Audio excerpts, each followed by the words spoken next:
Welcome to my madness, ladies and gentlemen. Today we're taking a look at the second of the two Dungeons and Dragons figures that NECA has put out. Of course, I already did my review on Grimsword. It was an awesome figure, but honestly, the one I was most excited about, of course, was Warduke. And here we have him here, looking fantastic in his box. Go ahead, take a look at that. Kind of dark in there, but you can see him in there. But we've got him here. He's looking good, and let's just skip right to it. So let's go ahead, crack this guy open, and see what we've got inside. All right, so we've got him out of the package. We'll look at accessories first. We do get a couple of spare right hands there. So he's got a pointing hand, finger guns, and then, of course, he's got a gripping hand there. And, of course, he does come with a spare left hand with the armor on it. He also comes with a couple of daggers, which look pretty nice. Very nicely painted, too, by the way. Very nice, both of them. Very well done on that one. And then, of course, he comes with his sword, which looks awesome, and the flame effect, which his sword can kind of fit into. I did this earlier. You gotta kind of push it on there like that, and so you get the flame effect there with the sword. And then lastly, of course, he comes with his shield that looks awesome. Love the paintwork on that, the way it kind of reflects in the light. At the back there, of course, we've got the strap and then the grip there for him. Even the details on the back look really good. So, got all those accessories, which kind of what you expect with most NECA stuff. They usually tend to come with a decent amount of accessories, but let's look at the figure itself, and he looks awesome. Look at that. Look at the red eyes in there. Look at the helmet. Look at all the sculpt work on the arm. All the just everything there, man. Look at all this. It looks great. He's got a place for this dagger. He's got a place for this dagger on a chain. He's got the place for his sword there at the back. The strap going across the back. The loincloth there. Of course, he's got the chainmail there on his leg with the spikes here on the boot. He's got the cuffed boot there with the paint apps on there. Nice detailing there and texture work there. Looks really good. I mean, he looks fantastic, which again puts him right in line with what I would have expected after getting a hold of Grimsword, because Grimsword looked amazing just like this guy does. Now, of course, I do think this is a little bit cooler of a character design than Grimsword. So I'm kind of digging this one a little bit better than Grimsword just because of, well, the character design and just because Warduke. I mean, everybody remembers Warduke. If you're old like me and remember the toys of the 80s, you remember the LJM or LMJ, I can't remember the name of the company, Warduke that they put out back in the day. And it's just kind of a classic design. Even for somebody like me who's not into Dungeons and Dragons at all, this is just a really cool look. I mean, he's kind of got a little bit of a Mandalorian vibe going on there. I mean, yeah, you could kind of put him in a display and say he's an ancient Mandalorian.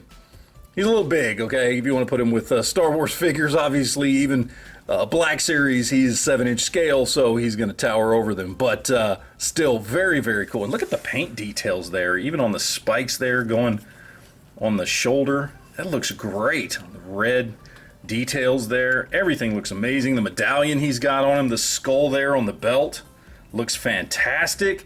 Look, this is sculpted and painted absolutely beautifully. Very, very well done here. Now, as far as, articulation goes, I mean, it's standard stuff for NECA. So, you've got single jointed knees, single jointed elbows, so you're not getting the most movement out of them like you would with some other lines.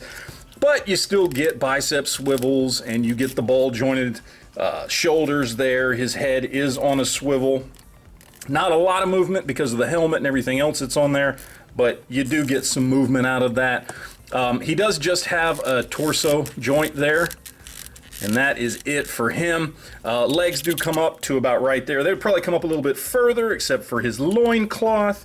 You do get the rotation at the knees and the elbows, so you get that. And then, of course, you get the back and forth there with the tilt there on the ankles, looking really good. So, I mean, he's got enough articulation for me. I know some people don't like the single jointed elbows and knees, and honestly, I don't like them either. But with a figure like this, I don't care. So it really is kind of a character by character basis for me. With bigger figures like Hulk and things like that, I don't care. With figures like this that I'm not putting into dynamic poses like Spider-Man, I don't care.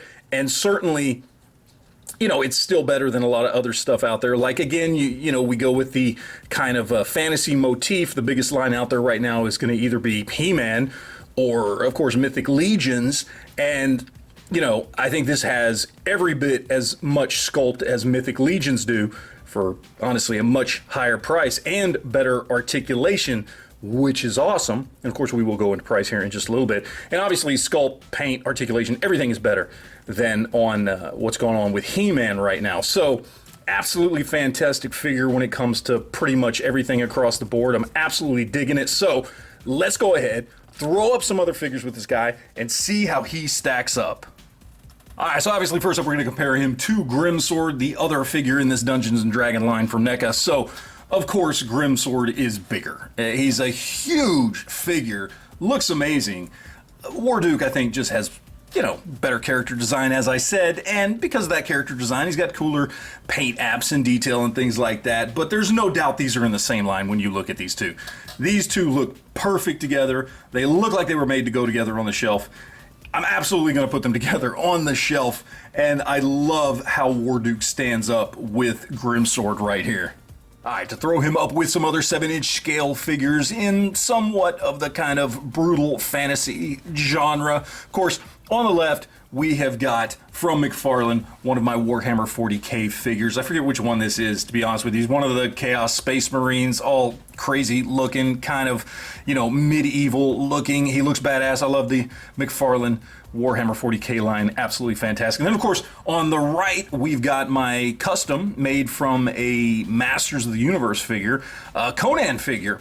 So both 7-inch scale, and I mean, this Warduke looks beautiful with both of them. I mean, you could do a display with these guys, maybe take the gun away from the Chaos Space Marine, but other than that, they all look fantastic together. Alright, so for some 6-inch scale comparisons here, we of course have some Marvel Legends. Of course, on the left we've got Hercules, on the right we've got the new Ultimate Captain America, and you can definitely see the difference in scale here. Even with Captain America and Hercules being bigger figures in their line, they're still not anywhere near as big as Warduke here. Alright, so let's talk about price here real quick, and this guy goes for $36.99. $37. Is it worth it? Hell yes it is. This is a fantastic figure. I mean, look at the level of sculpt and paint you are getting for the price. Okay, and I'm not trying to pick on anybody here, but we're talking about fantasy figures. I gotta talk about Mythic Legions. And yeah, you get this level of sculpt and paint. Not quite this good of articulation, but close. But their figures sell for 50, 60, 70, 80 bucks a pop, depending on which figure you get. And this thing is under 40. Yes, this is absolutely worth it. Is it worth, you know, 10 to 15 bucks more than a Marvel Legends? Oh yes. Is it worth 10 to 15 bucks more than a McFarlane DC Multiverse? Oh yes, it absolutely is, because this is a better looking figure. Doesn't have the level of articulation that a Marvel Legends or, you know, McFarlane DC Multiverse or whatever would have, but they also don't have the level of sculpt and detail and paint that this thing does. So it's a little bit of a trade-off, but I think it's worth it. Look, 37 bucks is not a bad price to pay for this thing. It looks absolutely phenomenal. He's got amazing accessories. He's completely decked out. Everything on this guy just looks perfect. And he's got more than enough articulation for anything you're gonna wanna do with him. So I do not see anything but a win-win scenario with picking this guy up. I've already said it several times doing reviews of figures that I've picked up this year. So it is a pretty good year for figures, but honestly, this one already has a top place in my top 10 of the year come the end of the year because I love it that much. It is a absolutely phenomenal figure, and I highly recommend. Even if, like me, you don't like Dungeons and Dragons, you should pick this guy up because he is absolutely great. So there you go, guys. That is it. Would love to hear what you guys have to say in the comment section down below. Do you have the figure? Do you want the figure? If you've got him, what do you think of him?